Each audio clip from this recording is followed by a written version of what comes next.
Good morning, all of you. Please come to page 5.1. Please come to page 5.1, where we are going to take up capital gains in this Learn with Sir series 2022. Capital gains arise होता है transfer of capital asset पर. इसका chargeability section है section 45(1). I repeat, इसका chargeability section है section 45(1). Capital gains arise होता है transfer of capital asset पर, जिसको हम लोग अकाउंट्स में profit on sale of investment बोलते हैं, profit on sale of fixed assets बोलते हैं. टैक्स में हमने उसको नाम दिया है कैपिटल गेन्स. इस चैप्टर को समझने के लिए हम लोगों को यह जानना जरूरी है what is a capital asset and what is a transfer. I repeat, इस चैप्टर को सीखने के लिए आपको दो चीज जानना है. पहला, कैपिटल एसेट क्या है, और दूसरा, ट्रांसफर क्या है. जितने एसेट्स हम लोग जानते हैं वो सारे के सारे कैपिटल एसेट है.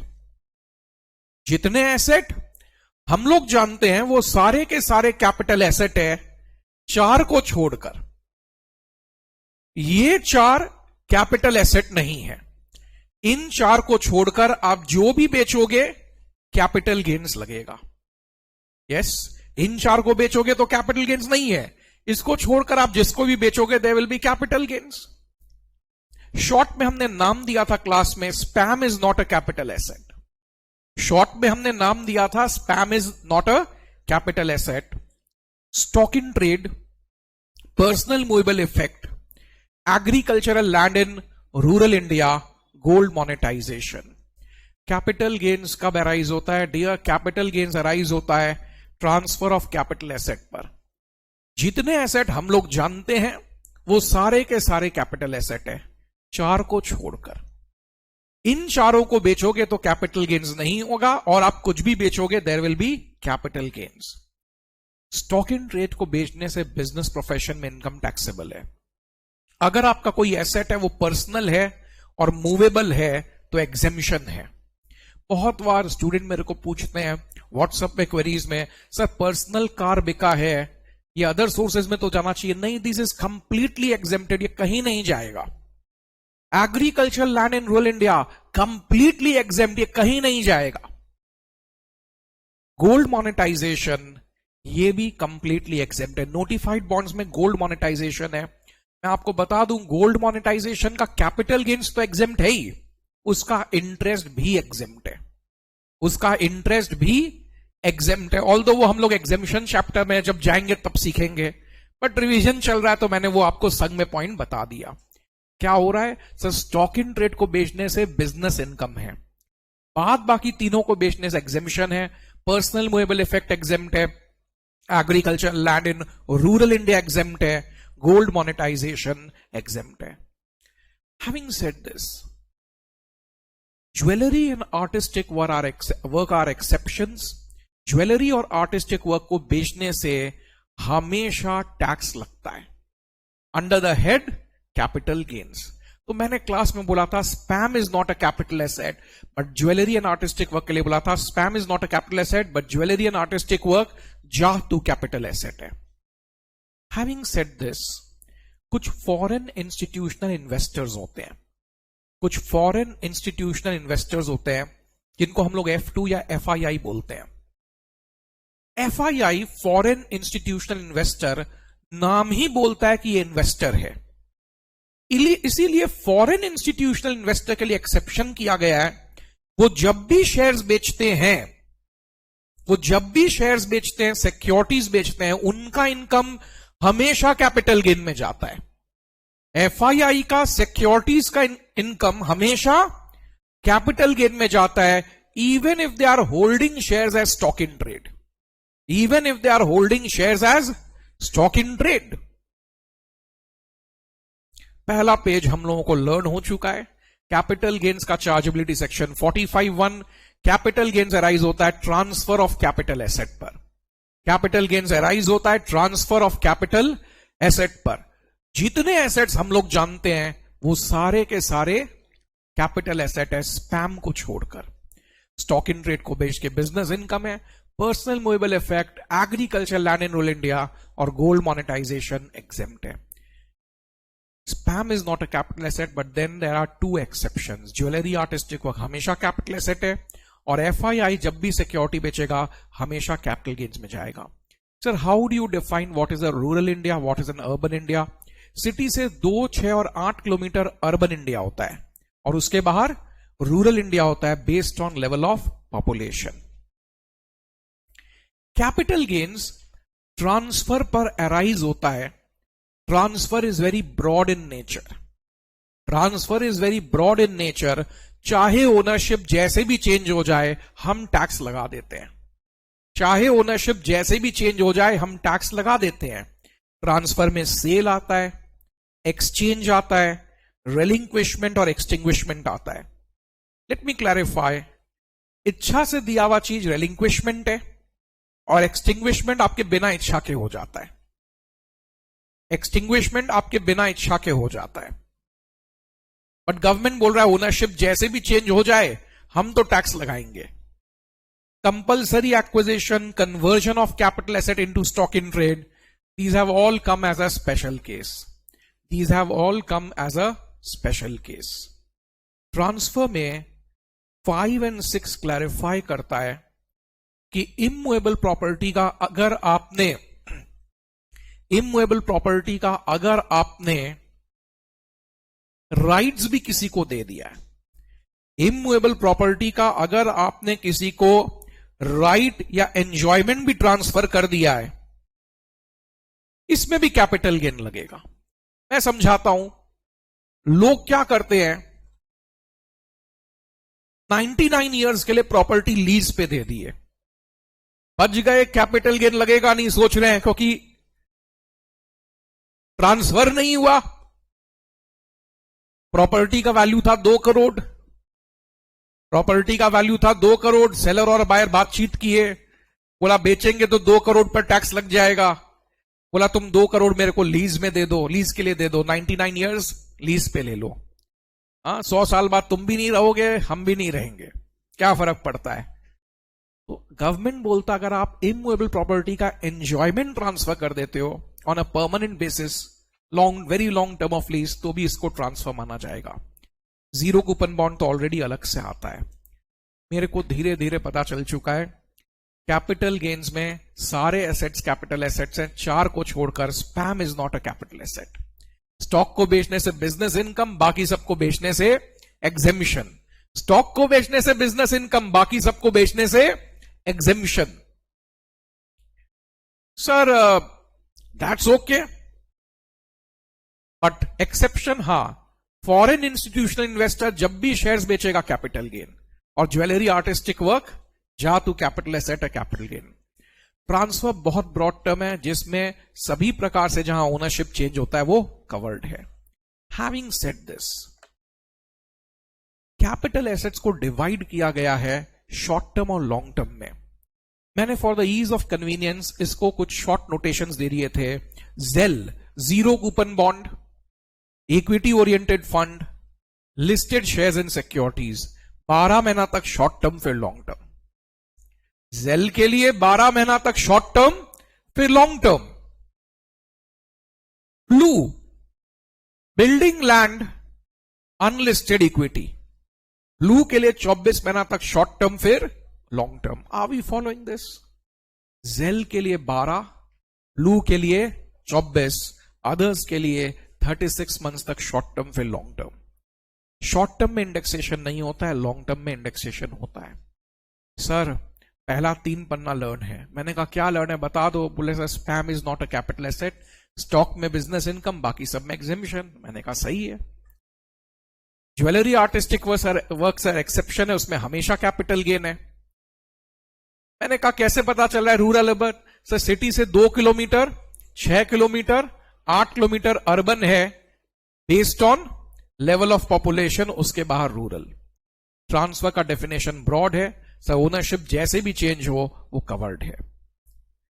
जेल 12, ब्लू 24, अदर्स 36 मंथ तक शॉर्ट टर्म फिर लॉन्ग टर्म। आप लोगों को क्या करना है, जो घर में क्लासेस देख रहे हैं, बीच बीच में क्लास जहां पर भी लगे पॉज करना है, पॉज करना है। और मैंने जो बताया, अगर आपको लगता है कि नहीं उसको गो थ्रू करना जरूरी है, घर में उसको गो थ्रू कर ले। मैं ये बात क्यों बोल रहा हूं, मैंने इसको टाइटल दिया learn with sir. Learn with sir मतलब ऐसा होना चाहिए जब आप मेरे साथ बैठे तो आपका संग में ही चैप्टर लर्न हो जाए, फिर घर में सम्स प्रैक्टिस किया और काम हो गया, ऐसा होना चाहिए।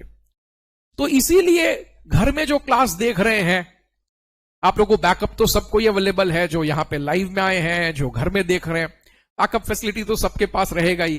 तो when ever you feel the need, घर में क्लास पॉज कर लें, लर्न कर लें, फिर आगे बढ़े। तो 2 बार मेहनत भी नहीं होगा। हाँ, एक बार सुने, एक बार पूरा लर्न किए नहीं, संग में हो गया। देखिए ऐसा है, profit has to be sale minus cost. Profit has to be sale minus cost.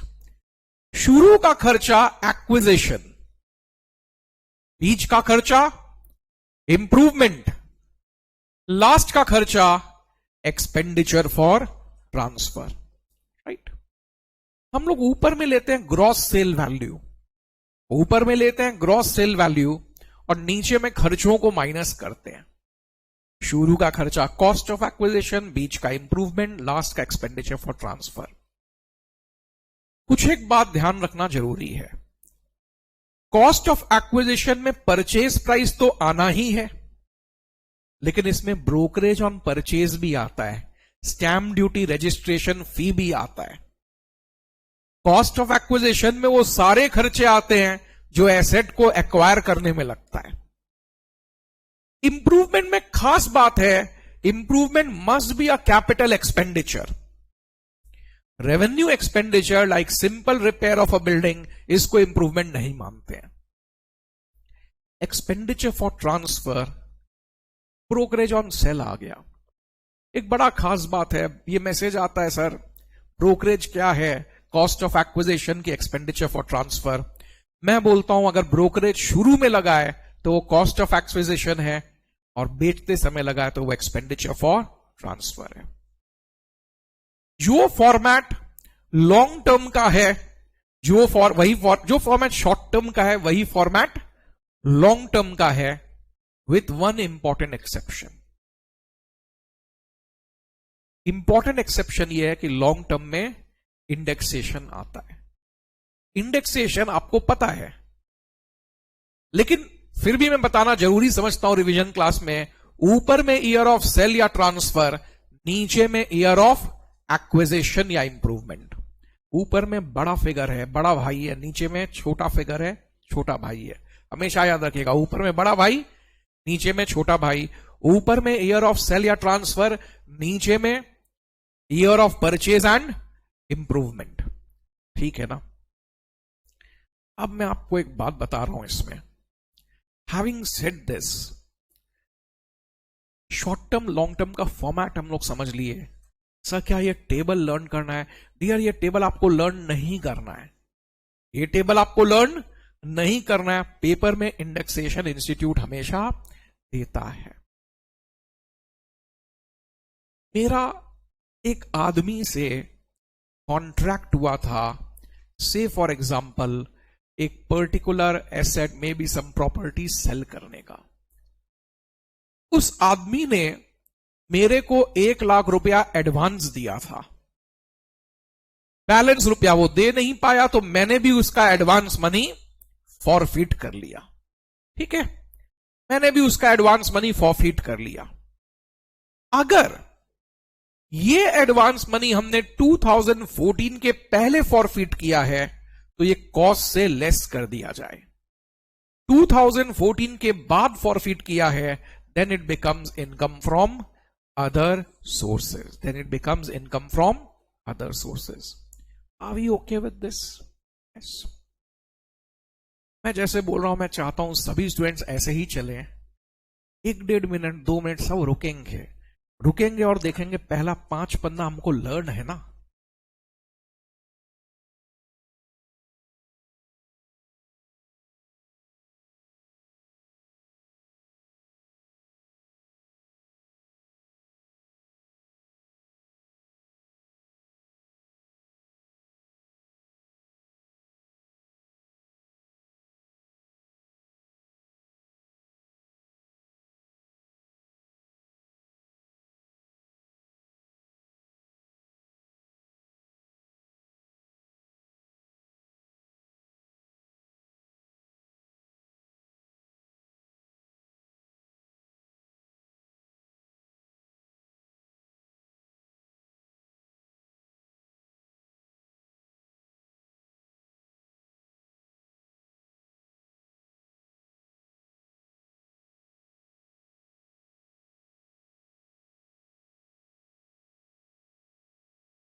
आपके साथ इंटरेक्ट कर रहे हो सब लोग।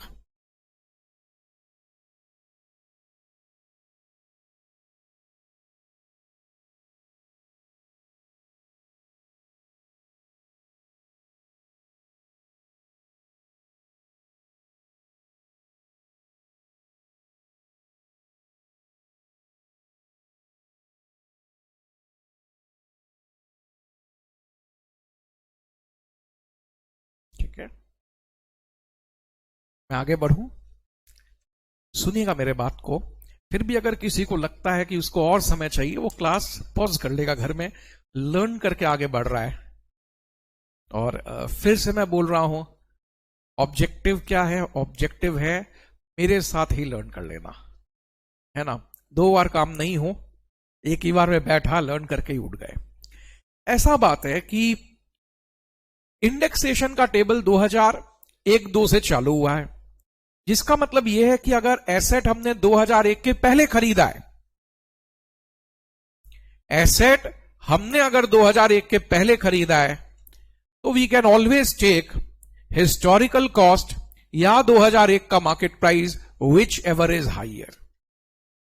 You can always take historical cost या 2001 का market price, which ever is higher.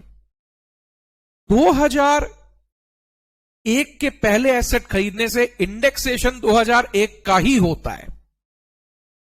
मैंने 96 में एसेट खरीदा, 96 का इंडेक्स है, नहीं तो 2001 का यूज करेंगे।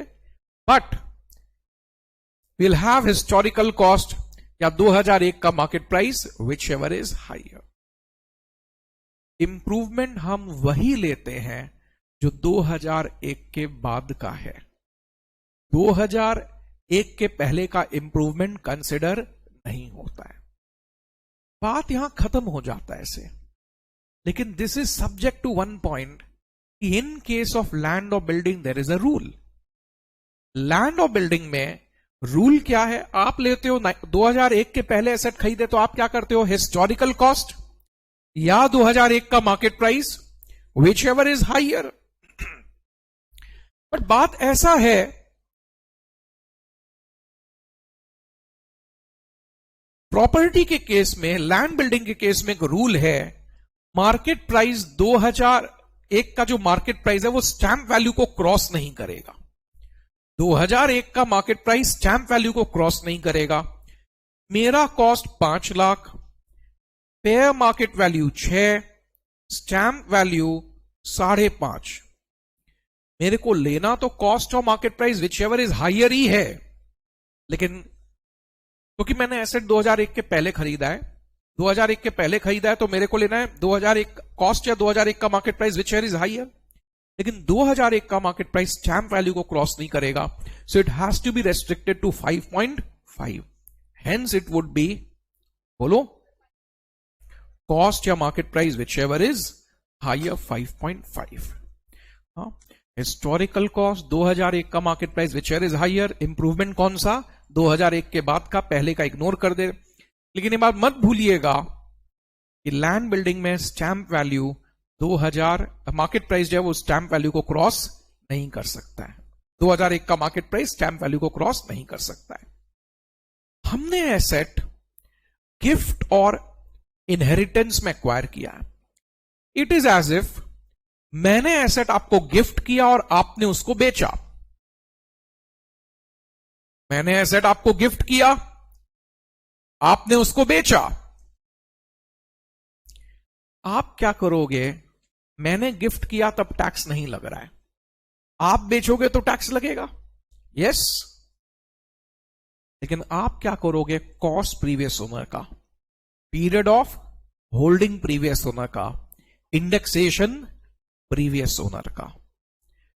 मैंने आपको एसेट गिफ्ट किया तो उस समय एग्जिमिशन है, आप जब बेचोगे तब टैक्स लगेगा, लेकिन आप सारा कैलकुलेशन प्रीवियस ओनर के हिसाब से कर रहे हो। कॉस्ट प्रीवियस ओनर का, period of holding previous owner का, इंडेक्सेशन प्रीवियस ओनर का।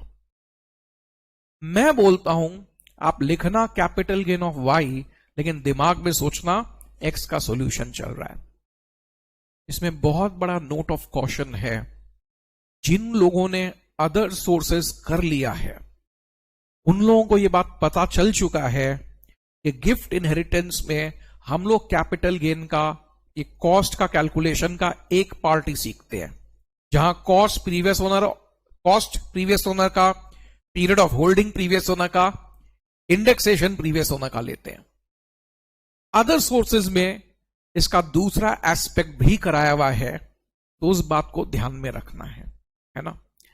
और जिन्होंने नहीं किया है अदर सोर्सेज, वो अपने आप जब चैप्टर आएगा तो आपको क्लियर हो जाएगा that this is only one of the part, another part comes in other sources, जहां दूसरे रकम से भी कॉस्ट कैलकुलेशन हो सकता है, प्रीवियस ओनर का नहीं, कोई और रकम से भी हो सकता है।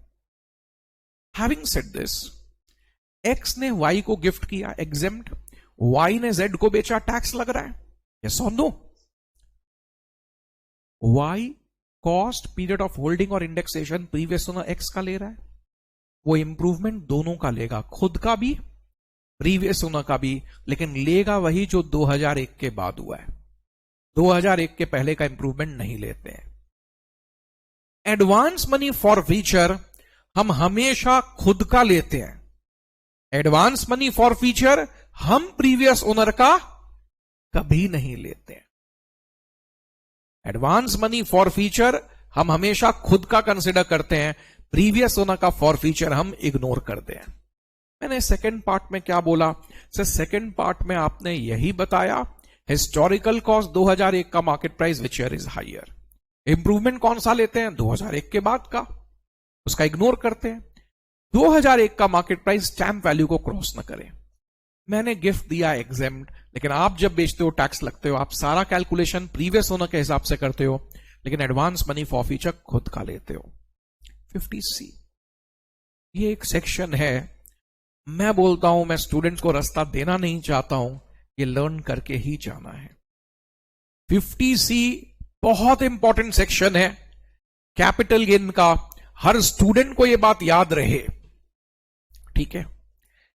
मैं इसमें एक बात बोलता हूं, लैंड एंड बिल्डिंग को लेके एक स्पेशल रूल है। अगर stamp department value sale value के 110% को क्रॉस कर गया है, stamp department value sale value के 110% को क्रॉस कर गया है, तो हम लोग लेते हैं stamp department value as the consideration. बाद में स्टैम्प डिपार्टमेंट वैल्यू और market price which ever is lower. Are you okay? Stamp value selling price के 110% से ज्यादा है, स्टैम्प वैल्यू, बाद में स्टैम्प और market price which ever is lower. बात ऐसा है, there is a provision in this, question arises, sir हम स्टैम्प वैल्यू किस दिन का लें? एग्रीमेंट की रजिस्ट्रेशन। हां, हम स्टैम्प वैल्यू किस दिन का लें? एग्रीमेंट की रजिस्ट्रेशन। तो मैंने उसके लिए रूल बनाया था AAA, RRR नहीं, AAA। अगर आपको एग्रीमेंट के दिन अकाउंट पे चेक से एडवांस मिला है, एग्रीमेंट के दिन अकाउंट पे चेक से एडवांस मिला है, तो स्टैम्प वैल्यू एग्रीमेंट के दिन का आएगा, नहीं तो रजिस्ट्रेशन के दिन का। Can you tell me what's happening? Stamp value selling price के 110% से ज्यादा है, स्टैम्प वैल्यू, बाद में स्टैम्प और market price whichever is lower. AAA agreement के दिन अकाउंट पे चेक से एडवांस मिला है, एग्रीमेंट के दिन का वैल्यू, नहीं तो रजिस्ट्रेशन का। मैं स्टूडेंट्स को ये बात बोलता हूं, लर्निंग हमेशा इंटरैक्टिव मोड में करिए। थ्योरी पोर्शंस का अपने आप से आप इंटरैक्ट करिए, ऐसे आप किसी और से बात कर रहे हैं। अभी मैं जैसे आपको बता रहा हूं ना, मैं अपने समय में एज ए स्टूडेंट इसी प्रकार से खुद सेल्फ लर्निंग करता था। स्ट्रेस आउट हो के ही हम लर्न करें ऐसा कोई जरूरी नहीं है, you can always make it stress free. अपने आप से इंटरैक्ट कर करके मदर टंग में विदाउट मिसिंग द कीवर्ड्स आप करिए, लर्निंग में आपका सिग्निफिकेंट टाइम सेव होगा, ठीक है। अब क्या होता है, यहां पर एक कॉमन क्वेरी आता है मेरे पास। जब स्टूडेंट बिजनेस प्रोफेशन पढ़ लेते हैं तो नेचुरली वो देखते हैं इंस्टीट्यूट के मैट में 43 सीए दिया हुआ है। बोले सर 43 सीए हम लोग के मैट में कहा है? हम लोगों ने 43 सीए बिजनेस प्रोफेशन का कैपिटल गेन के साथ ही कवर कर लिया है। लैंड एंड बिल्डिंग का इनकम मैं पूछता हूं कैपिटल गेन में जाना चाहिए कि बिजनेस प्रोफेशन में? नहीं नहीं, अगर लैंड एंड बिल्डिंग इन्वेस्टमेंट है तो आपका इनकम कैपिटल गेन में जाएगा। अगर लैंड एंड बिल्डिंग इन्वेस्टमेंट है तो कैपिटल गेन में जाएगा, और लैंड एंड बिल्डिंग अगर स्टॉक इन ट्रेड है तो आपका इनकम बिजनेस प्रोफेशन में जाएगा। कोई रियल एस्टेट डीलर है, प्रॉपर्टी का काम है उसका, तो उसका इनकम कहां जाएगा? Business profession. और अगर आपका लैंड एंड बिल्डिंग का बेचने इन्वेस्टमेंट का ही काम है तो definitely it goes in capital gains. The point is, जो रूल कैपिटल गेन में है वही रूल बिजनेस प्रोफेशन में भी है। स्टैंप वैल्यू, सेलिंग प्राइस के 110% से ज्यादा स्टैंप वैल्यू, बाद में स्टैंप और market price whichever is lower. बाद में यहां पर भी हम लोग एग्रीमेंट के दिन अकाउंट पे चेक से एडवांस मिला तो स्टैंप वैल्यू एग्रीमेंट के दिन का लेते हैं, नहीं तो रजिस्ट्रेशन के दिन का। See I am telling you this, of course business profession में इंडेक्सेशन अलाउ नहीं होता, बट लैंड एंड बिल्डिंग का fundamentally rule is same. Stamp selling से ज्यादा stamp, stamp market price whichever is lower, और ट्रिपल ए होने से agreement के दिन का stamp value. That's not the point. Capital gain में tolerance limit is always 10%। Business profession में नॉर्मली इट्स 10%, लेकिन कोविड के कारण स्पेसिफाइड डेट्स में गवर्नमेंट ने लिमिट कुछ कंडीशन फुलफिल करने पर 20% कर दिया था। ये बोल्ड में है, ये 2022 एग्जाम्स मई जून नवंबर दिसंबर के लिए अमेंडमेंट है। इसी वजह से इसको थोड़ा सा देखकर पक्का जाइएगा कि normally the tolerance limit is 10, but it can be 20%। It can be 20% if few conditions are satisfied. क्या करना है, हम लोग इस कैपिटल गेन में इस प्रिंसिपल को फॉलो कर रहे हैं, घर में जो देख रहे हैं वो यही काम करें। क्या करना है, आई एम टेलिंग यू। स्पैम वाला तो आप लोगों ने लर्न कर ही लिया था, इजंट इट? 5.5 से 5.9 तक आपका हो जाए, आप ऐसा देख ले अपने आप से इंटरेक्ट करके।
Okay, I think you got reasonable time, and then of course you have the option to pause the class, isn't it?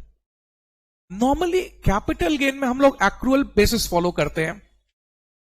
मैं जिस साल एसेट बेचता हूं ना, टैक्स उसी साल लगता है. जिस साल मैं एसेट बेचता हूं, टैक्स उसी साल लगता है. So normally we follow accrual basis in capital gains. रुपया कभी भी मिले, that's not the concern. But there are some cases जब कैपिटल गेन एक्रूअल बेसिस पे नहीं लगता है. In these cases capital gain is basically charged on receipt basis. पहला है इंश्योरेंस क्लेम. गवर्नमेंट बोल रहा है डैमेज और destruction of capital asset is a deem transfer. Damage और destruction of a capital asset is a deem transfer. Tax आपको उस साल देना है जिस साल हम लोगों को इंश्योरेंस क्लेम मिलता है. टैक्स उस साल आपको देना, कैपिटल गेन्स उस साल टैक्सेबल है जब हम लोगों को इंश्योरेंस क्लेम मिलता है. End of course full value of consideration is the insurance claim received. ठीक है, एक टॉपिक ऐसा है जिसमें कुछ इंट्रिकेसीज हैं. इन द सेंस में डायरेक्टली इसको सम से एक बार री एक्सप्लेन करना चाहता हूं. सपोज 2007 में खरीदा हुआ एसेट 2013 में डिस्ट्रॉय हो जाता है. 2007 में खरीदा हुआ एसेट 2013 में डिस्ट्रॉय हो जाता है. क्लेम आता है 2021 में. इस केस में टैक्स 2021 में लगता है. इस केस में टैक्स 2021 में लगता है. सो इंश्योरेंस क्लेम में क्या हो रहा है? डैमेज और destruction of asset is a deem transfer. लेकिन टैक्स उस साल नहीं लग रहा है जिस साल एसेट डिस्ट्रॉय हो रहा है. टैक्स उस साल लग रहा है जिस साल हम लोग को क्लेम मिलता है. Having said this, period of holding होगा 2007 से 2013, क्योंकि ओनरशिप तो 2007 से 2013 ही है. इसमें क्लैरिटी होना सबसे ज्यादा जरूरी है. खरीदा 7 में, डिस्ट्रॉय 2013 में हुआ. टैक्स आप भले 21-22 में दे जब रुपया मिलता है, लेकिन पीरियड ऑफ होल्डिंग क्या होगा? 2007 से 13. जो पीरियड ऑफ होल्डिंग होता है कैपिटल गेन में, इंडेक्सेशन हमेशा वैसे ही आता है. तो जब पीरियड ऑफ होल्डिंग 2007 से 2013 है, तो इंडेक्सेशन भी 2013 का इंडेक्स बाय 2007 का इंडेक्स आएगा. So we are clear. Damage और destruction of capital asset is a deem transfer. Damage और destruction of capital asset is a deem transfer. Tax उस साल लगता है जिस साल इंश्योरेंस क्लेम मिलता है. वही फुल वैल्यू ऑफ कंसिडरेशन भी माना जाता है. लेकिन पीरियड ऑफ होल्डिंग तो नेचुरली ओनरशिप को ही रिफ्लेक्ट करेगा, और जो पीरियड ऑफ होल्डिंग होगा वही इंडेक्सेशन होगा. गवर्नमेंट ने कोई बड़ा प्रोजेक्ट करना था, पब्लिक वेलफेयर प्रोजेक्ट. इस वजह से गवर्नमेंट ने एसएससी का एसेट कंपल्सरीली एक्वायर कर लिया. गवर्नमेंट ने कंपल्सरीली एक्वायर कर लिया एसएससी का, से फॉर एग्जांपल लैंड, और बोला देखो यहां पर हम लोगों को एक पब्लिक वेलफेयर प्रोजेक्ट में भी सम हाईवे और मेट्रो रेल और समथिंग इस प्रकार से बनाना है. तो दिस इज कंपल्सरी एक्विजिशन, जहां गवर्नमेंट एसेट को कंपल्सरी एक्वायर कर लेता है. कंपल्सरी एक्विजिशन में एक होता है इनिशियल कंपेंसेशन और एक होता है एनहांस कंपेंसेशन. गवर्नमेंट आपको 50 लाख का कंपेंसेशन दे रहा है, वो इनिशियल है. कोर्ट ने बढ़ाकर उस कंपेंसेशन को 75 कर दिया, 25 लाख से बढ़ा दिया, वो एनहांस्ड है. Initial compensation is one which is fixed by the government, enhance is as increase by the court. Government बोला मैं 50 लाख दूंगा initial compensation.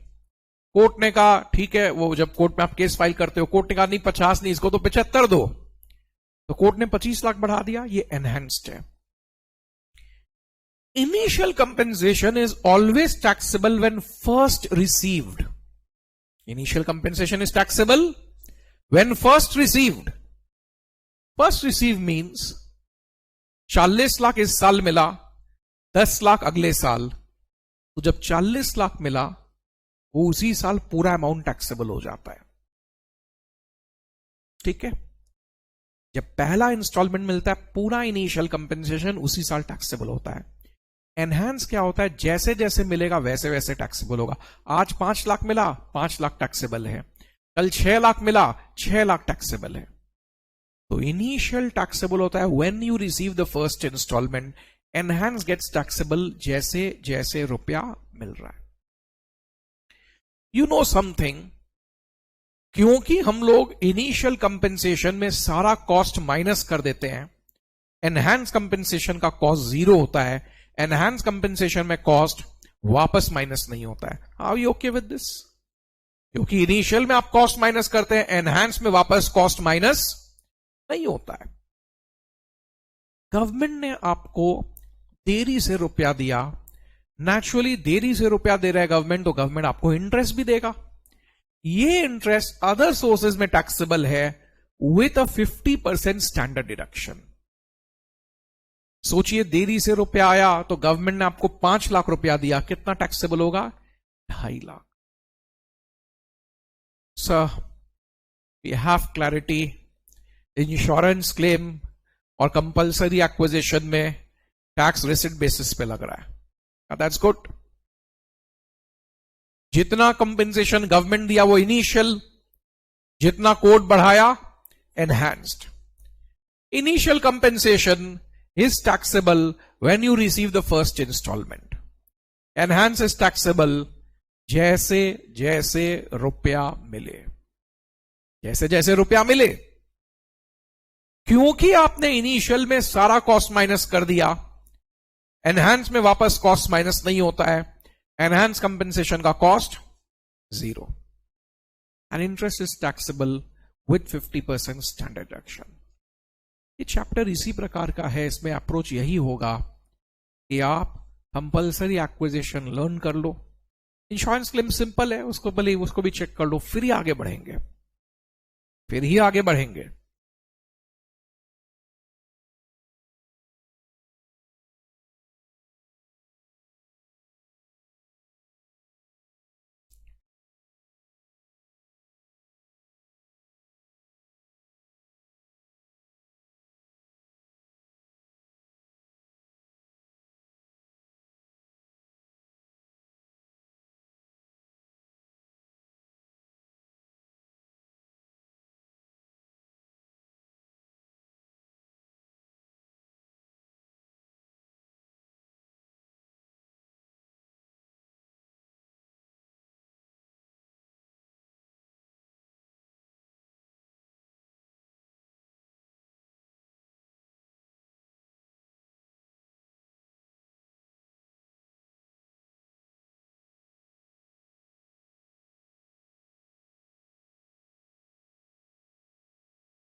Are we okay? Are we okay? Proceeding ahead, capital gain के 2-3 topics हैं। Transfer between partner and firm, unit linked insurance plans, policies and slump sale. These are all studied in a separate chapter which I have put in the mat as chapter 19. So naturally these things are not getting covered in this, but remember topics like slum sale etc. these have been put in your mat, not here but in a separate chapter, chapter 19, taxation of special transaction. Proceeding ahead, intangible asset का cost purchase करोगे तो purchase price है। Previous owner से आया तो of course आप previous owner का cost ले लोगे, वो कोई बात नहीं है, बट इनटैंजिबल एसेट का कॉस्ट परचेज करोगे तो परचेज प्राइस है, परचेज नहीं करोगे तो इनका कॉस्ट निल है। परचेज नहीं करोगे तो इनका कॉस्ट निल है। सो सेल्फ जनरेटेड एसेट्स पे क्वेश्चन आते हैं। रिमेंबर गुडविल ऑफ बिजनेस और profession, trademark, right to manufacture, carry on business. Goodwill of business, profession, trademark, right to manufacture, carry on business, tenancy right, stage carriage permit, loom hours, इन सभी का cost of acquisition purchase करने से purchase price है, नहीं तो निल है.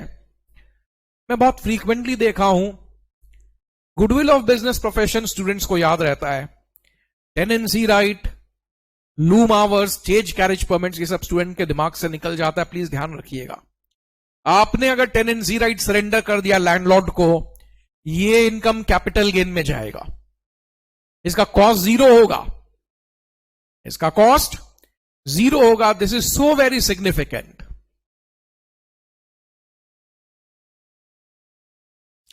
क्या हो रहा है? May you tell, cost of acquisition self generated assets का है, परचेज करने से परचेज प्राइस, नहीं तो nil. Goodwill of business profession, trademark, right to manufacture, carry on business, loom hours, stage carriage permits and tenancy rights. Tenancy rights, इन सभी assets का cost है, परचेज करोगे तो परचेज प्राइस, नहीं तो निल. इन एसेट्स में 2001 का मार्केट प्राइस लेना अलाउड नहीं है. आप इंडेक्सेशन करो हिस्टोरिकल कॉस्ट का, और ऑफ कोर्स सेल्फ जनरेटेड तो जीरो का इंडेक्स जीरो ही होगा, बट इसमें 2001 का मार्केट प्राइस लेना अलाउड नहीं है. पेपर में से फॉर एग्जाम्पल 2-3 मार्क का एक थ्योरी आ सकता है कि नॉर्मली एसेट 2001 के पहले खरीदते हैं तो हिस्टोरिकल कॉस्ट 2001 का market price which is higher होता है. ऐसा कब है? जब 2001 का मार्केट प्राइस लेना अलाउड नहीं है. तो ध्यान रखिएगा, इन सब में अलाउड नहीं है. आपको बताना होगा goodwill of business profession, right to manufacture, carry on business, trademark, tenancy right, loom hour, stage carriage permits, इन सब में हम 2001 का मार्केट प्राइस नहीं ले सकते. How you okay with this? एक asset, actually basically you are an investor in share. Suppose आप शेयर्स में या प्रॉपर्टी में इन्वेस्टमेंट करते हैं.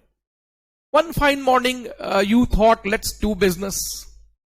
तो जो चीज आपके बैलेंस शीट में पहले कैपिटल एसेट बोल के रिफ्लेक्ट हो रहा था, वही चीज आपके बैलेंस शीट में अब स्टॉक इन ट्रेड बोल के आ रहा है. How you okay with this? जो चीज आपके बैलेंस शीट में पहले इन्वेस्टमेंट बोल के आ रहा था, वही चीज अब आपके बैलेंस शीट में स्टॉक इन ट्रेड बोल के आ रहा है.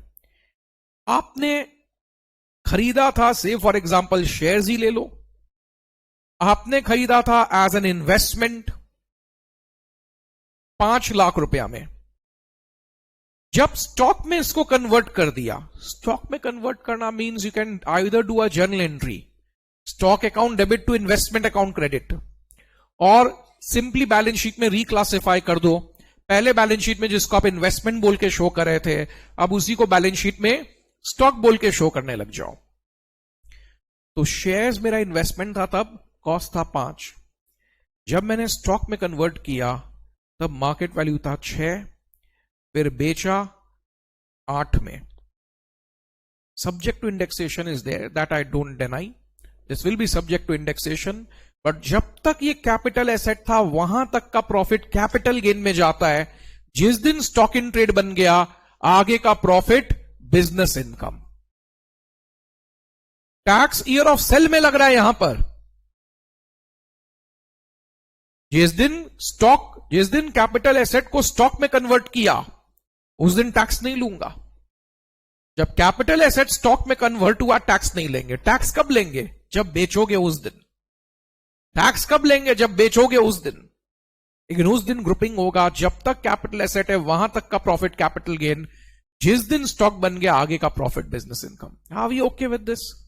सर क्या हो रहा है, एक बार फिर से बताइए. स्टैम्प सेलिंग से ज्यादा, ऑफकोर्स 10% से ज्यादा होना चाहिए, 110% से. स्टैम्प सेलिंग से ज्यादा stamp market price which is lower. इस दिन का stamp value sir AAA. Agreement के दिन अकाउंट पे चेक से एडवांस मिला तो एग्रीमेंट, नहीं तो रजिस्ट्रेशन. इंश्योरेंस क्लेम और कंपल्सरी एक्विजिशन में कब टैक्स लगता है? रिसिड बेसिस पर. Initial compensation when first receive, enhance जैसे जैसे रुपया मिले. क्योंकि आपने कॉस्ट इनिशियल में माइनस कर दिया, एनहांस में कॉस्ट वापस माइनस नहीं होगा। इंटरेस्ट टैक्सेबल है रिसिट बेसिस में 50% स्टैंडर्ड एक्शन। इंटैंजिबल एसेट का कॉस्ट परचेज करने से परचेज प्राइस नहीं तो 0, 2001 का मार्केट प्राइस नहीं ले सकते हैं। जब तक कैपिटल एसेट है वहां तक का प्रॉफिट कैपिटल गेन, जब स्टॉक बन गया तब business income. Reverse is true, जब तक स्टॉक इन ट्रेड है बिजनेस इनकम, अगर उल्टा हो रहा है तो, और जिस दिन कैपिटल एसेट में कन्वर्ट किया आगे का प्रॉफिट कैपिटल गेन। एक बार आप कन्वर्जन वाला पॉइंट चेक कर लो तो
ओके।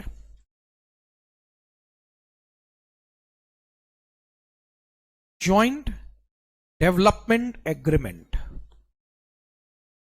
एक आदमी का लैंड है, कॉपी करने का आवश्यकता नहीं, कॉपीज में लिखाया हुआ है। दूसरे आदमी का बिल्डिंग है। जॉइंट डेवलपमेंट एग्रीमेंट में एक आदमी का लैंड है, मिस्टर ए, दूसरा आदमी मिस्टर बी, वो बोलता है मैं आपके लैंड पर प्रॉपर्टी बनाऊंगा, बिल्डिंग बनाऊंगा। तो जॉइंट डेवलपमेंट एग्रीमेंट में एक जन का लैंड होता है, दूसरे जन का बिल्डिंग होता है, और वो बोलता क्या है कि मैं आपके लैंड पर बिल्डिंग बनाऊंगा। इसमें 50 फ्लैट्स होंगे, 20 फ्लैट मैं आपको दे दूंगा, 30 फ्लैट ऑब्वियसली मैं खुद रख के उसको सेल ऑफ करूंगा। तो जॉइंट डेवलपमेंट एग्रीमेंट में क्या हो रहा है, मैंने आपको अप्रोच किया, मैंने बोला आपका जो लैंड है इस पे मेरे को एक प्रॉपर्टी बनाना है, बिल्डिंग बनाना है। बोले सर बिल्डिंग में कितने फ्लैट्स होंगे? मैंने कहा से फॉर एग्जांपल 100 फ्लैट्स होंगे, आपके लैंड पर मैं बिल्डिंग बनाऊंगा 100 फ्लैट्स, 40 आप रख लेना, 60 मेरा। मॉनिटरी कंसिडरेशन भी दे देंगे 20-50 लाख। तो इसीलिए नाम है जॉइंट डेवलपमेंट, क्योंकि एक जन का लैंड, दूसरे जन का बिल्डिंग। जिसका लैंड है नेचुरली उसका लैंड ट्रांसफर हो रहा है, तो उसको लैंड ट्रांसफर पर कैपिटल गेन टैक्स देना होगा।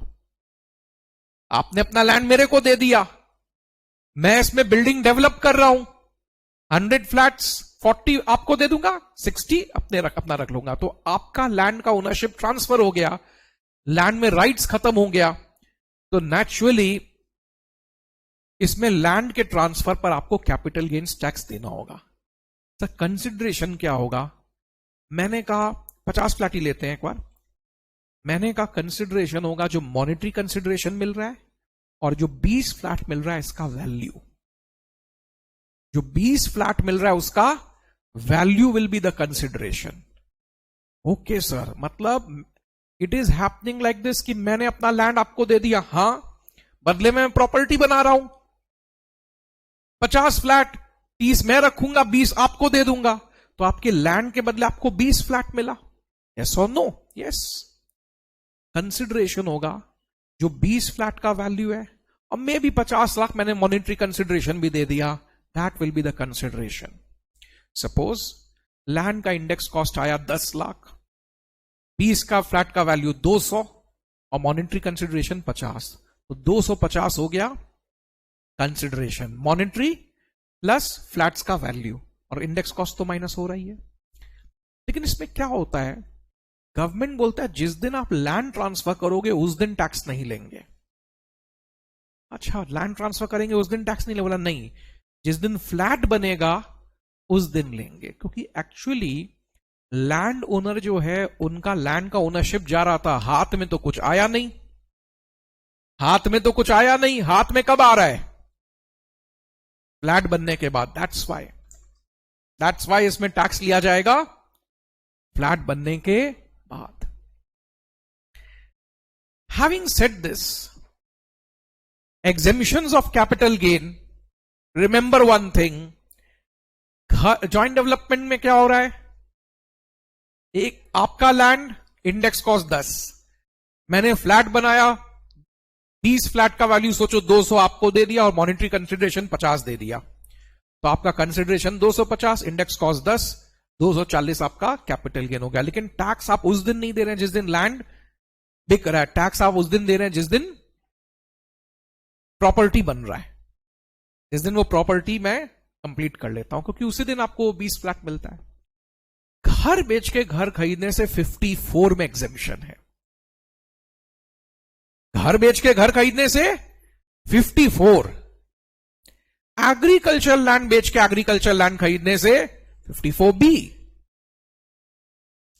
लैंड बिल्डिंग बेच के बॉन्ड्स खरीदने से 54EC।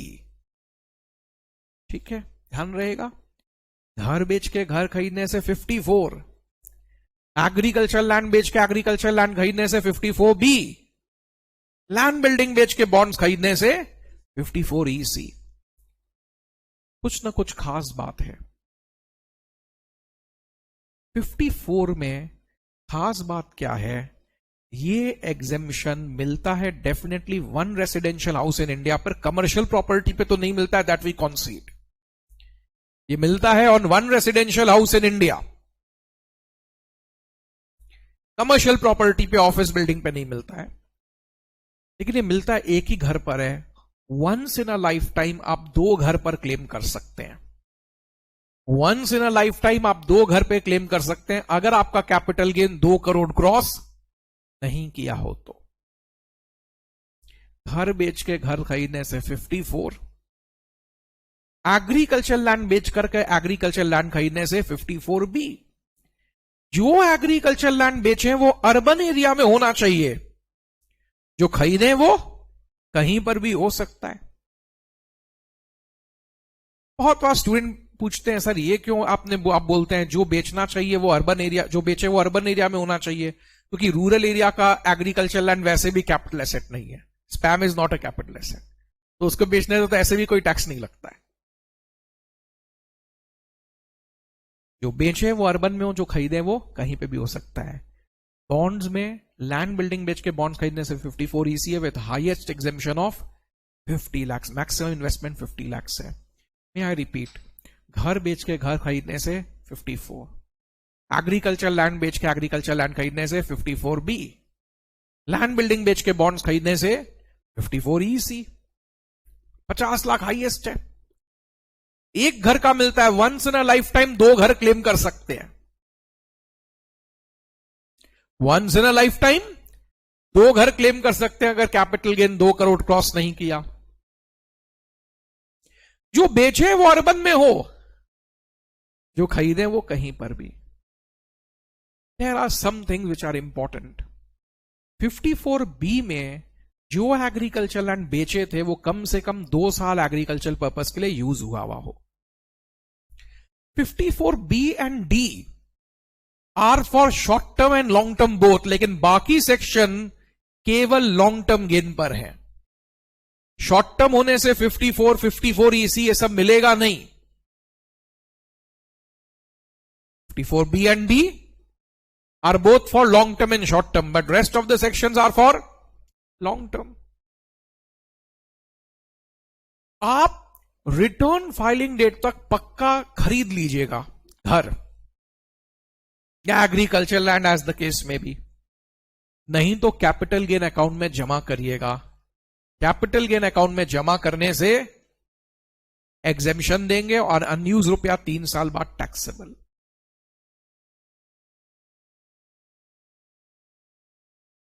नए एसेट्स में 3 साल का लॉक इन पीरियड है। नया एसेट अगर आप 3 साल के अंदर बेचते हैं तो भी एग्जेम्पशन कैंसल होता है। बट यू नो समथिंग, बाकी सब में 3 साल का लॉक इन पीरियड है, 54 EC में 5 साल का है। 2 मिनट इंटरैक्ट हो अपने आप से। Exemptions of capital gain, 2 minute interact करो।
अभी ओके।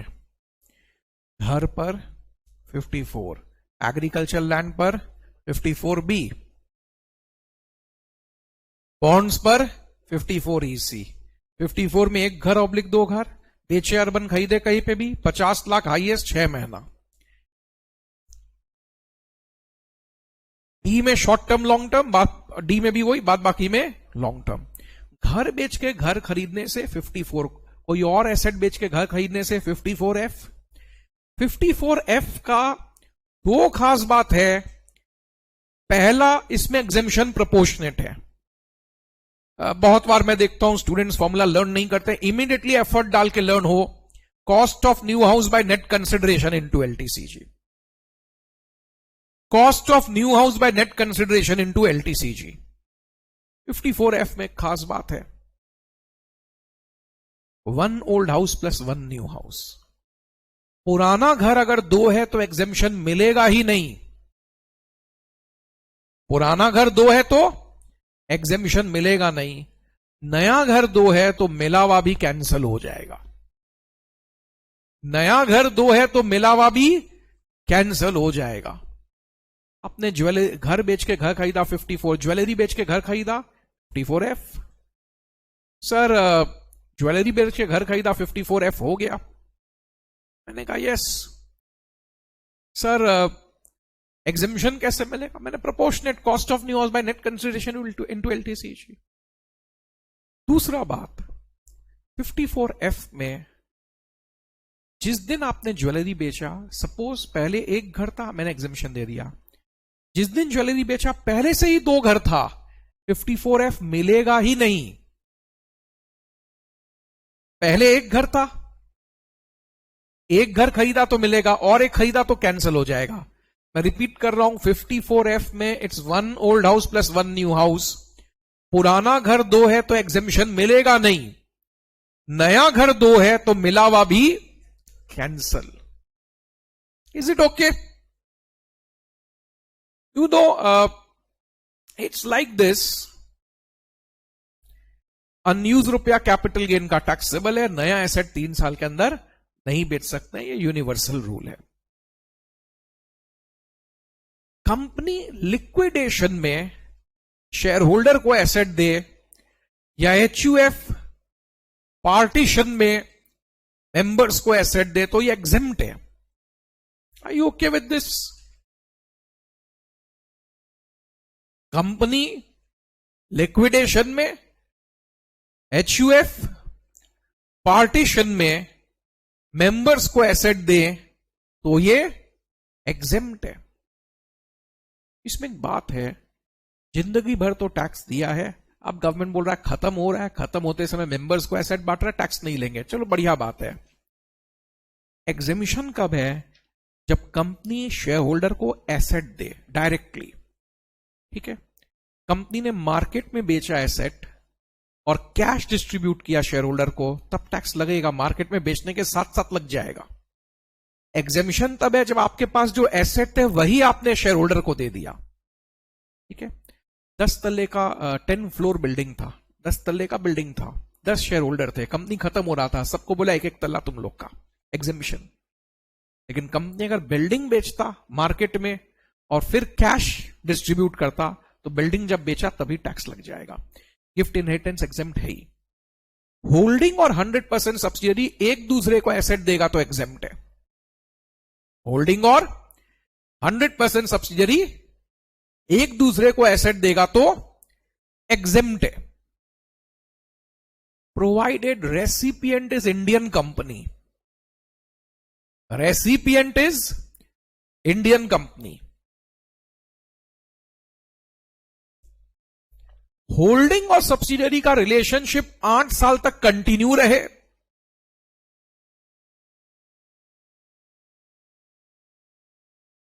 आने वाले 8 साल रेसिपिएंट कैपिटल एसेट बोल के होल्ड करे, स्टॉक बोल के नहीं। सी कंपनी लिक्विडेशन में, एचयूएफ पार्टीशन में एसेट देगा, एग्जेम्प्ट है। होल्डिंग सब्सिडियरी एक दूसरे को एसेट दे रहे, एग्जेम्प्ट है, प्रोवाइडेड ट्रांसफरी इंडियन कंपनी हो।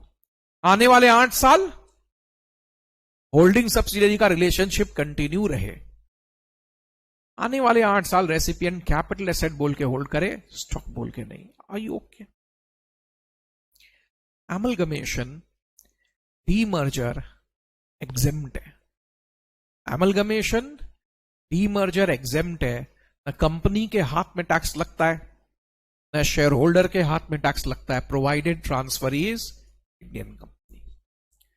से फॉर एग्जाम्पल एचडीएफसी बैंक में जाके मर्ज हो रहा है। स्टूडेंट का क्वेरी, सर टैक्स का क्या इंप्लीकेशन है? तो हमने कहा एचडीएफसी बैंक में मर्ज हो रहा है, एचडीएफसी अपना सारा एसेट एचडीएफसी बैंक को देगा, पुराना कंपनी अपना सारा एसेट नई कंपनी को देगा, ये टैक्स फ्री है। और शेयर होल्डर को पुराने कंपनी के बदले नए कंपनी का शेयर्स मिलेगा, ये भी टैक्स फ्री है। Painting, sculpture, work of art आप बेचेंगे तो टैक्स लगेगा, नेशनल म्यूजियम को देते हैं तो एग्जेम्प्ट रहता है। मैं आगे बढ़ रहा हूं, will take 1 minute. Company liquidation, HUF partition में एसेट देगा, एग्जेम्प्ट है। होल्डिंग सब्सिडियरी एक दूसरे को एसेट दे, एग्जेम्प्ट है। एमलगमेशन, डीमर्जर में कंपनी शेयर होल्डर को एग्जेम्पशन है। सब जगह रूल क्या रखा? Transferee should be Indian company. सीधी पॉइंट इज, मैं फिर से बोलूंगा, जहां जहां जो घर में देख रहे हैं, जहां जहां दरकार लगे पॉज किया, उतना पोर्शन लर्न किया, रिवाइज किया, इंटरेक्ट किया और फिर वापस कंटिन्यू करें। That is one thing which you should do it. Apart from that, see message तो अपने तरफ से हम लोग सारे स्टूडेंट्स को भेज ही देते हैं। Chill amongst your friends also. आप देख रहे हैं कोई स्टूडेंट ध्यान नहीं दिया मैसेज पे तो उनको फॉरवर्ड कर दें वीडियोस, ठीक है ना। एंड मैसेज मैं अपने तरफ से सबको भेज देता हूं। बहुत स्टूडेंट्स मैं देखता हूं कि ध्यान नहीं दिए मैसेज पे, तो you can just forward your friends जो पास्ट बैचेस वगैरह में क्लासेस किए हैं और वापस एग्जाम अभी दे रहे हैं, जैसे भी टर्म डेफर किए हैं, तो उनको आप लोग फॉरवर्ड कर दीजिए। Now having said this, bonds and debentures, you know, bonds and debentures में इंडेक्सेशन नहीं होता है। बॉन्ड्स एंड डिबेंचर्स में इंडेक्सेशन नहीं होता है, whether these are short term और long term, whether these are short term और लॉन्ग टर्म, तीन ही केस में इंडेक्सेशन होता है, zero coupon, sovereign gold bonds and capital index bonds. How you okay with this? Bonds and debentures में indexation नहीं होता है, कब होता है? Zero coupon, capital index and sovereign gold bonds. Debentures और प्रेफरेंस शेयर्स जब कन्वर्ट होते हैं तो एग्जेम्प्ट है।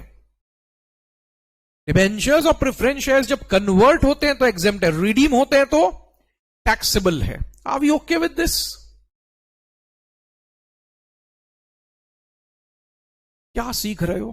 सब बॉन्ड्स एंड डिबेंचर्स में इंडेक्सेशन नहीं है। ओके, बेचेंगे, सब बेचेंगे तो टैक्स लगेगा, और कन्वर्ट होगा तो, बॉन्ड्स और डिबेंचर्स अगर कन्वर्ट हो गया तो एग्जेम्प्ट है। सपोज डिबेंचर शेयर्स में कन्वर्ट हुआ, एग्जेम्प्ट, शेयर्स बेचोगे तब टैक्स लगेगा, लेकिन रिडीम होने से इमीडिएटली टैक्सेबल है। इट्स गुड अगर आप इसको रीड करें, 1 and 2 रीड करें तो अच्छा है।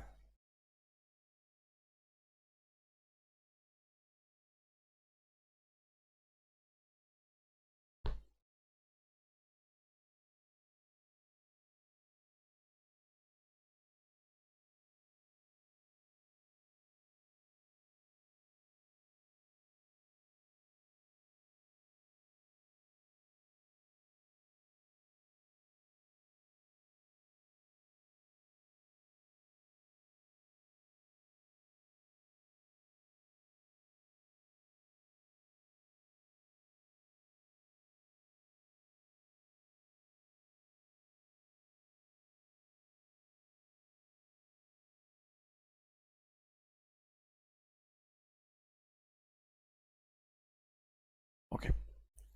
See, having said this, company अगर लिक्विडेशन में जा रहा है तो उसका period of holding date of liquidation तक होता है। शेयर्स का period of holding date of allotment से, application first call final call से नहीं। राइट एंटाइटलमेंट, जिस दिन आपके पास कंपनी ने राइट इश्यू किया उस दिन फॉर्म हाथ में आ गया, राइट, और जिस दिन कंपनी शेयर होल्डर ने वो राइट एंटाइटलमेंट किसी को पास ऑन कर दिया, वहां पे खत्म हो गया, तो that's the period of holding, है ना। रूरल एरिया का एग्रीकल्चर लैंड एनीवेज एग्जेम्प्ट है, बेचो चाहे गवर्नमेंट कंपल्सरी एक्वायर करे। बॉन्ड्स और डिबेंचर्स में इंडेक्सेशन नहीं है, चाहे शॉर्ट टर्म हो चाहे लॉन्ग टर्म हो, तीन केस में अलाउड है, zero coupon, sovereign and capital index bonds. It's like this, debenture convert हो गया तो एग्जेम्प्ट है, बेचने पे टैक्स लगेगा। डिबेंचर का बेचे तो तुरंत आपका टैक्स लग जाता है। रूरल एरिया का agriculture land is always exempt, rural area का agriculture land is always exempt. Urban area का हम बेचेंगे तो टैक्सेबल है, गवर्नमेंट एक्वायर करेगा तो एग्जेम्प्ट है, if it has been used 2 years for agricultural purposes. Is it okay? Senior citizen ने अपना घर बैंक के पास गिरवी रख दिया रिवर्स मॉर्गेज में, एग्जेम्प्ट। बैंक ने मंथली लोन दिया, एग्जेम्प्ट, लेकिन लास्ट में जब सेल ऑफ होगा तब टैक्स लगेगा। रूरल एरिया का एग्रीकल्चर लैंड एग्जेम्प्ट है, अर्बन एरिया का हम बेचेंगे तो टैक्सेबल है, गवर्नमेंट एक्वायर करेगा तो एग्जेम्प्ट है। रिवर्स मॉर्गेज में मॉर्गेज किया, नो टैक्स। गवर्नमेंट अच्छा मंथली लोन मिला, नो टैक्स। टैक्स कब लग रहा है? जब फाइनल सेल ऑफ हो रहा है। Just do one thing, agriculture land and reverse mortgage check आपको ध्यान में है या नहीं है?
Proceeding ahead, fair market value निकालने का जिम्मेवारी हमेशा एसएससी का है। तो ऑफिसर का काम क्या है? वेरिफिकेशन। ऑफिसर का काम वेरिफिकेशन। अगर आपने वैल्यूअर से करवाया है, आप में और ऑफिसर में थोड़ा सा भी डिफरेंस होता है, आप में और ऑफिसर में थोड़ा सा भी डिफरेंस होता है, then matter can immediately be referred to valuer. लेकिन जब हम खुद करते हैं तो मैटर वैल्यूएशन ऑफिसर को तभी जाता है जब ऑफिसर और असेसिंग ऑफिसर और हमारे बीच में कम से कम 25,000 या 15% से ज्यादा का गैप हो। सबसे पहले मार्केट प्राइस आपको निकालना है, एओ वेरीफाई करेगा। एओ ने पूछा आप कैसे वैल्यूएशन की है, मार्केट प्राइस कहां से निकाले? आपने कहा सर वैल्यूअर से निकलवाए, प्रोफेशनल वैल्यूअर से, उनका सर्टिफिकेट है। बोला नहीं मेरे हिसाब से ये सही नहीं है, मैं मैटर वैल्यूएशन ऑफिसर को भेज रहा हूं। बोले नहीं सर हमने किया है। ओह कितना डिफरेंस है? 2-5 हजार, कोई बात नहीं। जब डिफरेंस 25,000 या 15% से ज्यादा हो, 25,000 या 15% से जब ज्यादा का डिफरेंस हो, तभी मैटर वैल्यूएशन ऑफिसर को रेफर किया जाए। Proceeding ahead with capital gain on shares and securities, which we understand is an intricate topic. Tax is a subject जहां पर आपको प्रोविजन रिपीटेडली सुनने से लर्न हो जाता है बहुत इजीली। Often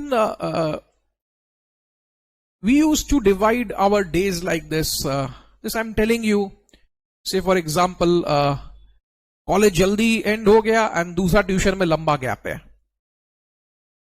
उस समय हम लोग थोड़ा सा प्रैक्टिकल सम्स कर लेते थे।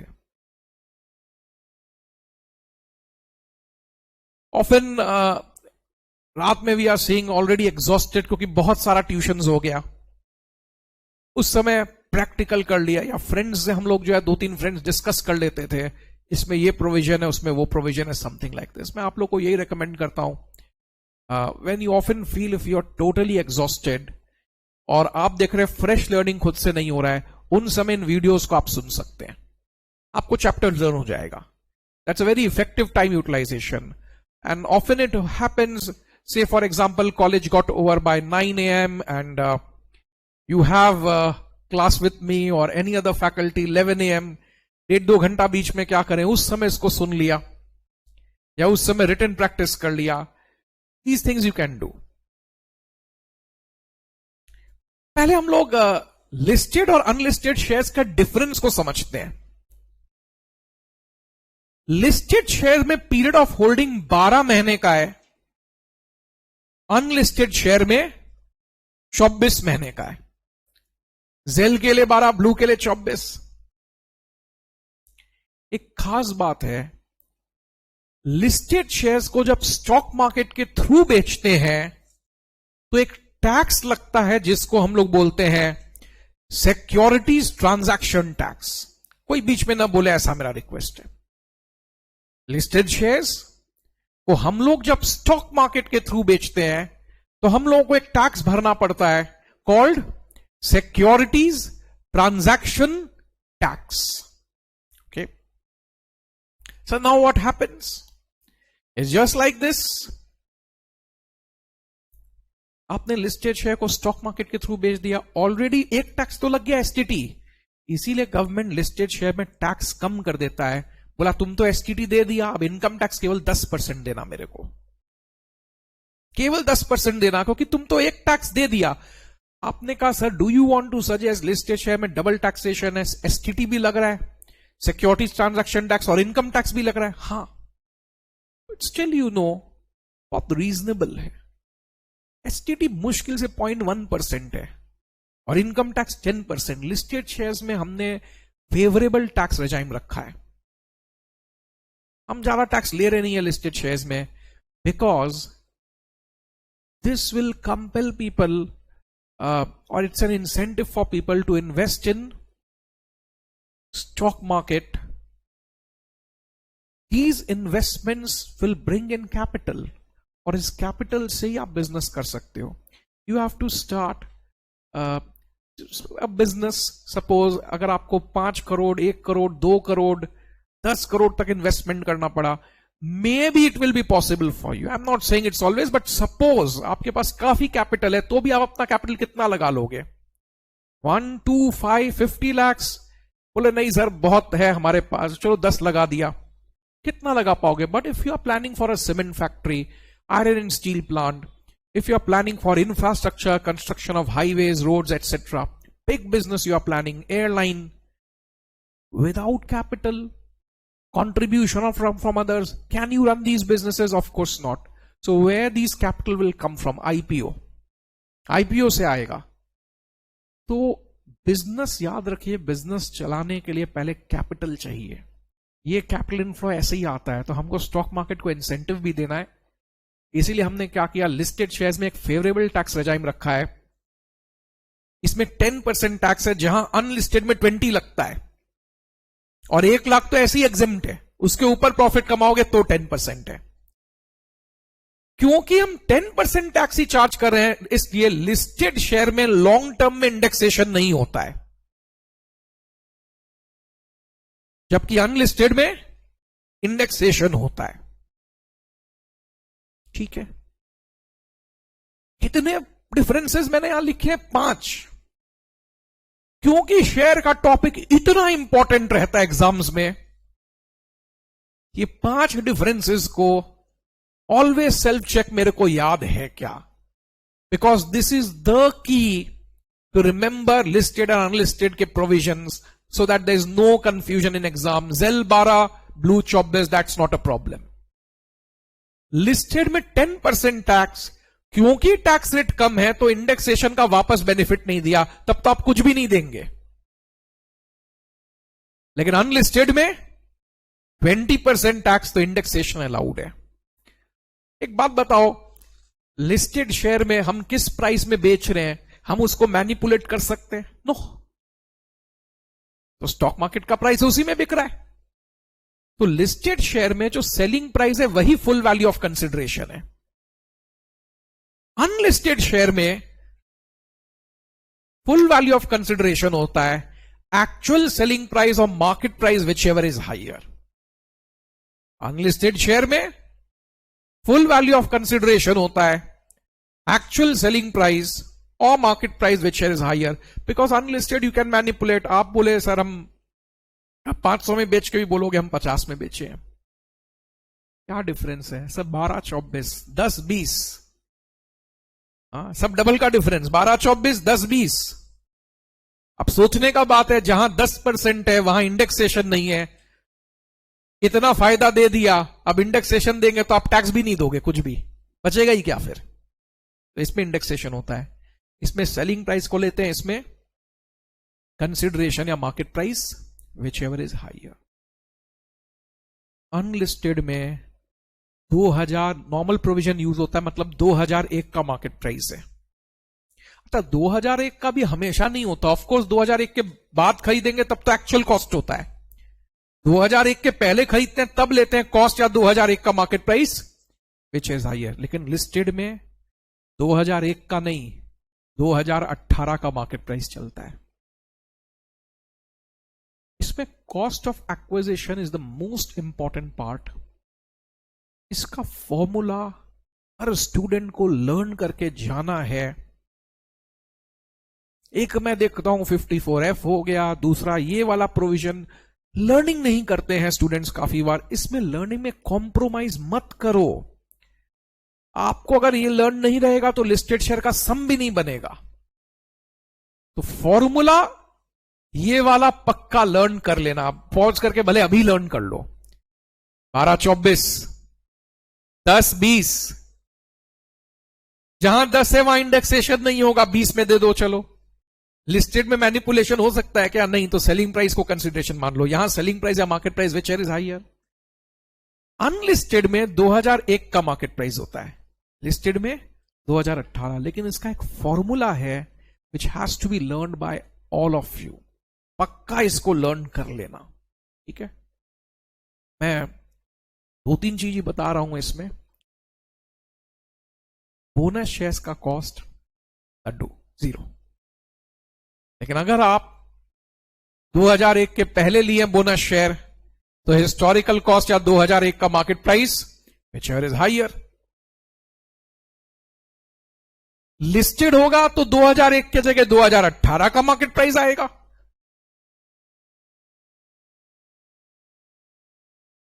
Bonus share existing shareholder को फ्री ऑफ कॉस्ट मिलता है। Right share existing shareholder को कंसेशनल रेट पर।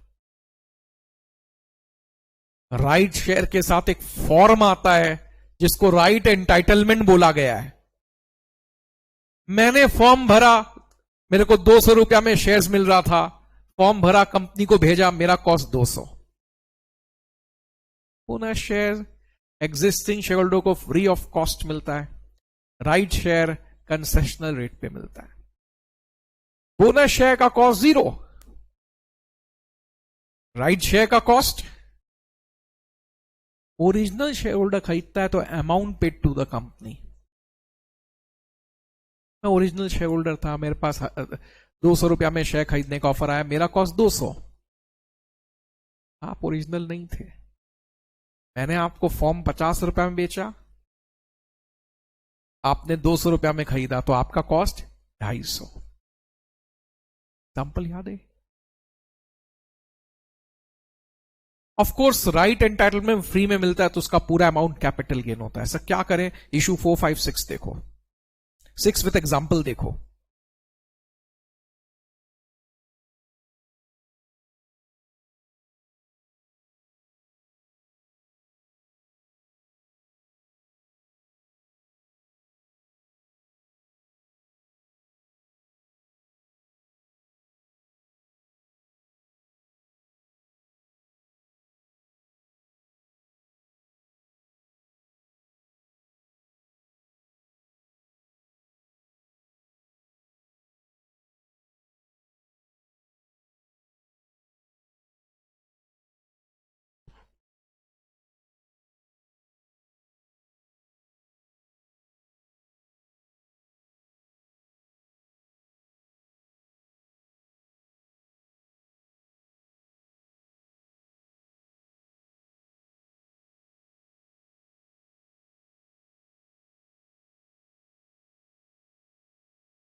ठीक है, 12, 24, 10, 20, नो इंडेक्सेशन, इंडेक्सेशन, यहां मार्केट प्राइस संभावना है। आप लॉजिकली सोचेगा तो मिलेगा कि जब 10 है तो फिर इंडेक्सेशन क्या दें, और लिस्टेड में तो सेलिंग प्राइस होगा, यहां market price selling price which is higher हो सकता है। 2018, 2001 बोनस का कॉस्ट निल है, बट 2001 के लिए पहले मिला तो हिस्टोरिकल कॉस्ट 2001 का market price which is higher unlisted में, लेकिन लिस्टेड में तो 2001 नहीं होगा, 2018 होगा।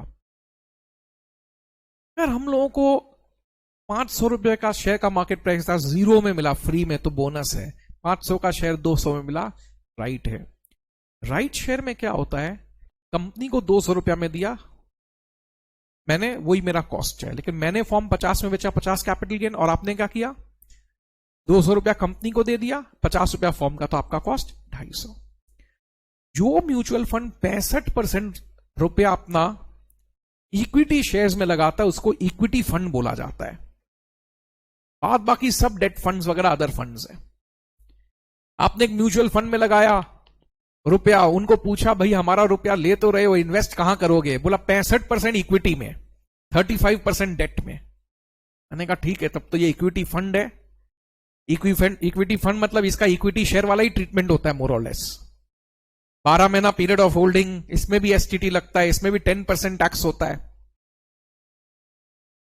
बाद बाकी सारे फंड्स अदर फंड्स होते हैं, इनका ट्रीटमेंट मोर और लेस अनलिस्टेड जैसा ही है। पीरियड ऑफ होल्डिंग 36 मंथ्स होता है। सर ये जो आप बोलते हो लिस्टेड में 1 लाख का एग्जामिशन है, 10% टैक्स है, ये तो बहुत बड़ा फायदा है, मात्र 10% टैक्स। हाँ, पूरे से फायदा कब मिलता है? मैंने कहा यह फायदा तब मिलता है अगर म्यूचुअल फंड में एसटीटी सेल के समय लगाओ। म्यूचुअल फंड में एसटीटी सेल के समय लगाओ, लेकिन लिस्टेड शेयर में एसटीटी दोनों समय लगना चाहिए, परचेज एंड सेल। क्या हो रहा है, फिर से पूरा बात बताइए। एक्चुअली क्या है, लिस्टेड शेयर जब स्टॉक मार्केट के थ्रू बेचते हो तो एसटीटी लगता है। लिस्टेड शेयर जब स्टॉक मार्केट के थ्रू बेचते हो तो एसटीटी लगता है। सही है?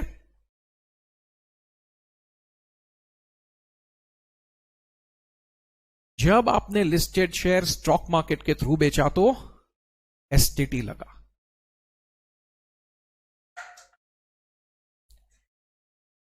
एसटीटी क्योंकि लग चुका है तो लिस्टेड शेयर में केवल 10% टैक्स है और 1 लाख का एग्जेम्पशन भी है। 2018 का मार्केट प्राइस भी लेते हैं एक के जगह, बहुत फायदे हो गए। ये फायदा कब मिलेगा? 10% टैक्स, 1 लाख का एग्जेम्पशन। मैंने कहा जब एसटीटी म्यूचुअल फंड में तो सेल के समय लगना काफी है, लेकिन लिस्टेड शेयर में परचेज और सेल दोनों समय लगना चाहिए। एसटीटी कब लगता है? जब ट्रांजैक्शन स्टॉक मार्केट के थ्रू करते हो। और एसटीटी लगना कब चाहिए? परचेज और सेल दोनों समय एसटीटी लगेगा, तब ये 10% का बेनिफिट मिलेगा। नहीं तो फिर जाओ 20 में। आप आए मेरे पास, आप मेरे पास आए, सर मेरे को 10% टैक्स देना है, 1 लाख का एग्जेम्पशन चाहिए, मेरा एसटीटी कब लगना चाहिए? मैंने कहा म्यूचुअल फंड में सेल के समय, शेयर्स में दोनों समय। लेकिन अगर बोनस, राइट इशू, आईपीओ के थ्रू खरीदा है तो फिर सेल के समय लगना काफी है।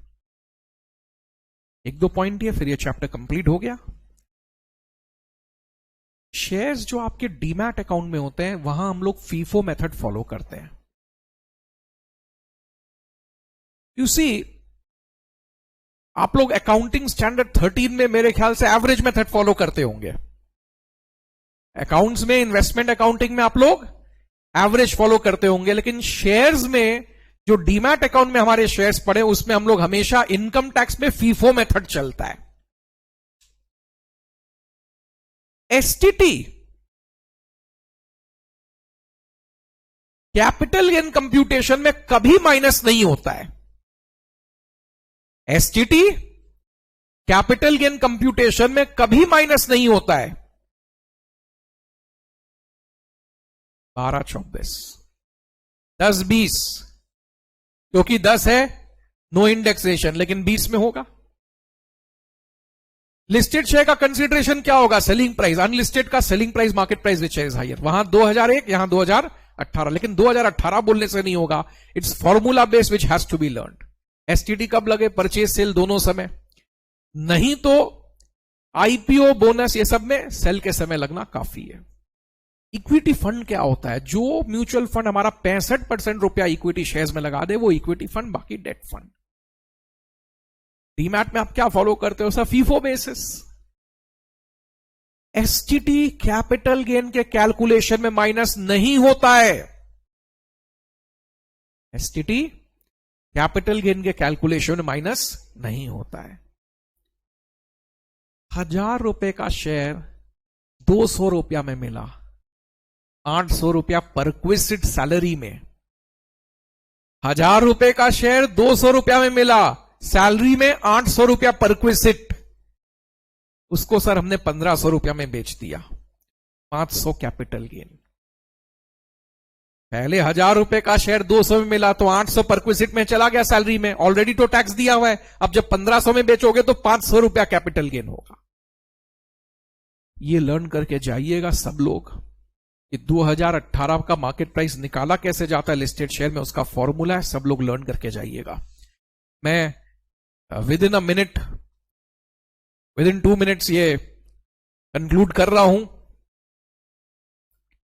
12-24 10-20 नो इंडेक्सेशन, इंडेक्सेशन 2000 लिस्टेड में 18 का, अनलिस्टेड में 1 का मार्केट प्राइस। अनलिस्टेड में मार्केट प्राइस लेते हैं, selling price which is higher.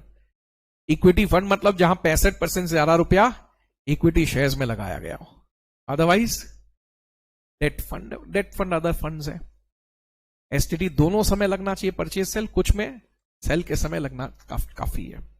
Apart from that demat shares में फीफो बेसिस, 1000 का शेयर 200 में मिला 800 पर क्विसिट, वापस 1500 में बेचे 800 कैपिटल गेन। कैपिटल गेन के कैलकुलेशन में एसटीटी माइनस नहीं होता है। और मोस्ट इंपॉर्टेंटली ये कैसे निकाला जाता है 2018 का मार्केट प्राइस, ये फॉर्मूलाज है, इसको अच्छे से देख के जाइएगा। Thank you all of you.